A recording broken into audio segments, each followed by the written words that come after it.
দেশের বাইরে আমার কোনো ঠিকানা নেই, এটাই হলো আমার ঠিকানা। বাংলাদেশের রাজনীতির ইতিহাসে আপোষ শব্দটি অনেকের জন্য কৌশলের অংশ হলেও একজনের কাছে তা ছিল আজন্ম নিষিদ্ধ।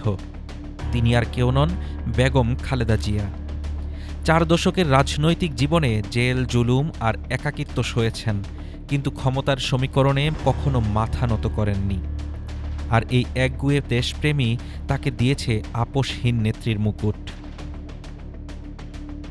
80-র দশক, সামরিক শাসক এইচ.এম. এরশাদের রক্তচক্ষু তখন সারা দেশে। অনেক ঝানু রাজনীতিক যখন ক্ষমতার ভাগাভাগিতে ব্যস্ত, তখন রাজপথে দাঁড়িয়ে একা লড়েছিলেন এই নারী। এরশাদের সাজানো কোনো নির্বাচনে তিনি পা দেননি। 7বার তাকে বন্দী করা হয়েছে, কিন্তু প্রতিটি মুক্তির পর তিনি দ্বিগুণ শক্তি নিয়ে রাজপথে ফিরেছেন।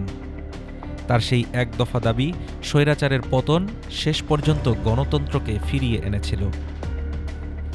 ইতিহাসের চাকা ঘুরল 2007 সালের 1/11, যখন -2 ফর্মুলা দিয়ে দেশের 2 শীর্ষ নেত্রীকে নির্বাসনে পাঠানোর ষড়যন্ত্র চলছিল। তখনও তিনি ছিলেন অটল। শেখ হাসিনার রাজনৈতিক কৌশলের বিপরীতে খালেদা জিয়া বেছে নিয়েছিলেন মুখোমুখি লড়াই। ক্ষমতা হারানোর ভয় বা বিদেশের বিলাসী জীবন কোনো কিছুই তাকে দেশ থেকে বাধ্য করতে পারেনি। তার সাফ কথা ছিল, বিদেশে আমার কেউ নেই, দেশই আমার সব। দেশের বাইরে আমার কোনো ঠিকানা নেই, এটাই হলো আমার ঠিকানা। জীবনের শেষ 1.5 দশক ছিল তার জন্য অগ্নি পরীক্ষা। দুর্নীতি মামলায় সাজা, নির্জন কারাবাস আর একের পর এক শারীরিক জটিলতা।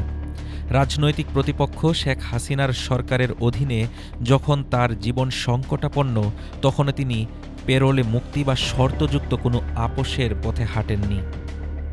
তিলে তিলে নিঃশেষ হয়েছেন হাসপাতালের 4 দেয়ালে, কিন্তু মাথা উঁচু করে থাকার সেই আজন্ম অভ্যাসটি বিসর্জন দেননি।